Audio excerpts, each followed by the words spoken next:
So what's up, guys? In this video, I'm going to be just outlining the fights that I want to see this year in 2022 and my kind of my wish list, like you could say, for this year, like the fights that excite me the most, the best matchups, the fights that interest me the most, etc. Now, but before I get into that though, guys, hit that like button, hit the subscribe button if you want to see more of my content, because I will be uploading consistently. So yeah, hit that like button, hit that subscribe button, and do all of that stuff. But yeah, let's get into it. So you guys know that this is not well, this my list is not going to be in any kind of order. So it's a no particular order at all. Yeah, it's a no particular order for any of the fights that I mentioned on this list. But the first fight that I want to talk about is Spence Crawford. Like, this would be a spectacular fight.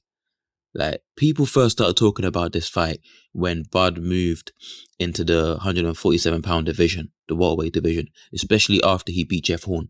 That's when the boxing world really started demanding that fight. But yeah, that's an amazing fight. Both fighters are in their prime. They're the consensus top two in the division. Both fighters are pretty offensive with fan-friendly styles. Yeah, like, this has got all the makings, like, to be an all-time great fight. And like, you've got Spence, who's got great fundamentals, natural welterweight. He's been at welterweight his entire career. He's got a tremendous jab. I'd say top three best jabs in boxing, I would say. He's a great body puncher, very good pressure fighter. And whereas you've got Crawford now, who's he's more dynamic than Spence. He's a switch hitter, great boxing IQ, great hand speed, foot speed, technical ability, all that stuff. So both fighters hit pretty hard as well. I would say Crawford hits harder. Some of you may disagree with that, but I'd say Crawford hits a little bit harder than Spence, but both fighters hit hard. And I think, to be honest though, I do think Spence is ducking Crawford right now, and I've elaborated more on that and why I think that Spence is ducking Crawford. I've elaborated more on that in a separate video. I'll put that video in the description, but I've elaborated more on that in that video. But yeah, I do think Spence is ducking Crawford.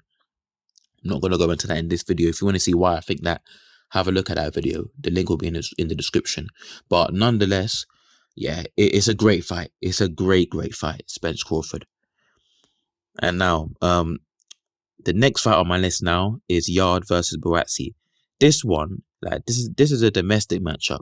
I mean, two Brits, light heavyweight division, and people started talking about this fight quite a bit from 2017. And you've got Yard, right, who's very explosive, hits very hard, great athlete, coming off that brilliant win against Lyndon Arthur in the rematch where he just absolutely obliterated Lyndon Arthur. You've got Buatsi coming off the best win of his career as well. What was the name of the guy he beat again?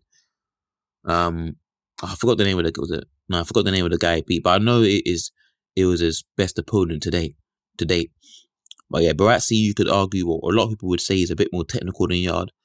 And he's got power too, but I'd say Yard hits harder. But yeah, it's a top fight, and hopefully it happens. Yard Buatsi. Moving on to the next one now.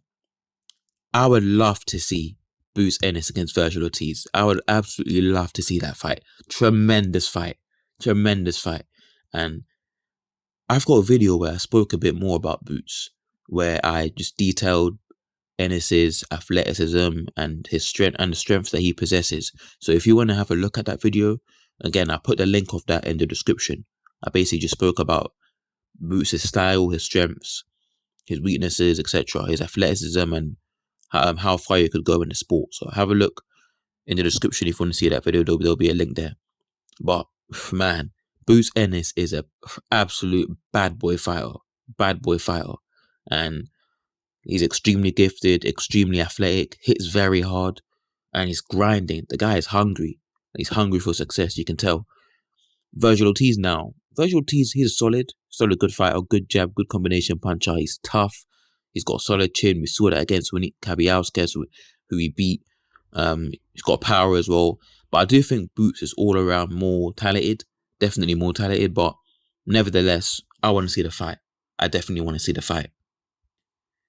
The next fight on my list now is the undisputed heavyweight matchup between Alexander Usyk and Tyson Fury.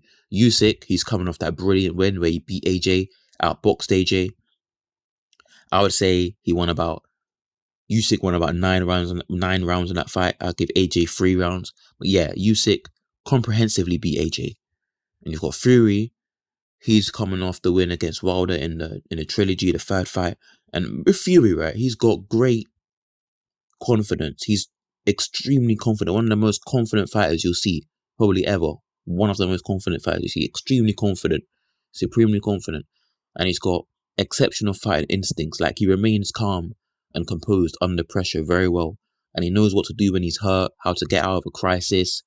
He knows how to make adjustments in there, like he did against Steve Cunningham and in other fights as well.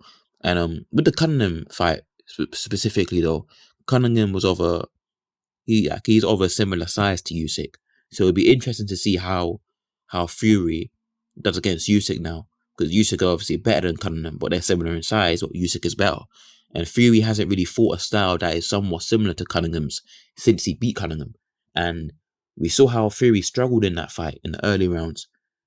He did make the necessary adjustments though, and the necessary changes, but he did struggle early on. But the question is now, can he make the same adjustments against Usyk? Bearing in mind, Usyk is more versatile and more skilled than a Cunningham. But I don't know. We'll see. We'll see. But that's why the fight is so intriguing. That's why it's so intriguing. And that's why I want to see it. Like, we don't know how it would play out. And the winner of it becomes undisputed. Always great to see an undisputed champ. So, yeah, Fury Usyk, I want to see that fight definitely ASAP. Talking of undisputed matchups, Kambosos against Haney. Another great fight. Kambosos, he's coming off that win against Teofimo Lopez, where most people didn't give him much of a chance. Most people thought that he would lose. Most people thought that he would get knocked out. Let's be real, knocked out, and in a pretty one-sided fashion. And to much people's surprise, he even dropped Teofimo Lopez, which most people, including myself, did not see coming. Him dropping Teofimo Lopez, that was crazy. So credit to Kambosos for that win in a big upset. Credit to Kambosos, and he's definitely now one of the best fighters in this division. You have to say he's one of the best fighters in this division now. He holds 3 of the belts. And with Haney, he beat Diaz, he beat Jojo Diaz, outpointed him, he beat Linares. So Haney's in good form too. Like, Haney's not in bad form. He's doing all right as well. He's doing his thing. And like I said earlier, I love seeing undisputed fights. I love seeing undisputed matchups. And with this one, is an interesting style matchup as well. And to be honest, it wouldn't surprise me if someone gets knocked down in that fight. Because usually with fighters in the lower divisions, right? Like, you wouldn't associate them, their fights at the highest level are not synonymous with knockdowns. They're not associated with knockdowns and fighters getting hurt and this fighter getting hurt. At the highest level, you don't really see that with the lower weight division. At the highest level, you don't really see that in the lower weight classes. However, in the past 3-4 years, though, that mold has recently been broken. It's in the lightweight division. That mold has been broken. There's been quite a few knockdowns and fighters being hurt recently when the top 10 guys at lightweight have been fighting each other. Let me give examples. Lomachenko against Campbell. Both were top 10 fighters. Lomachenko was consensus best in the division at the time. Campbell was a top 10 guy. Campbell got knocked down in that fight. He got hurt with a body shot, got knocked down. Haney against Linares. Yeah, there were no knockdowns, but Haney got hurt in the 11th round. You've got Teofimo against Kambosos. Both fighters got knocked down in that fight. Ryan Garcia against Campbell. Both fighters got knocked down in that fight. Well, to be honest, Garcia knocked out Campbell. He didn't knock him down, he knocked him out. With a body shot, brutal body shot, by the way. Great shot. Left foot to the body. But Garcia got knocked down himself early on in that fight. So, yeah, there's so many examples. So, because of this main factor, or because of these factors, this is why I envisage a knockdown in the Kambosos Haney fight. If it happens, I envisage a knockdown. I think a knockdown will happen, or at least one of the fighters will get hurt. If there isn't a knockdown, at least one of the fighters will get hurt. So And when I say hurt, I mean like, I don't mean stunned. No, I mean like on wobbly legs hurt. That's what I mean, like properly hurt, like on wobbly legs or something like that. I think at least one of the fighters will get knocked down.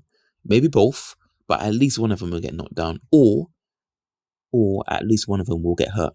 That's what I think will happen if that Kambosos Haney fight takes place.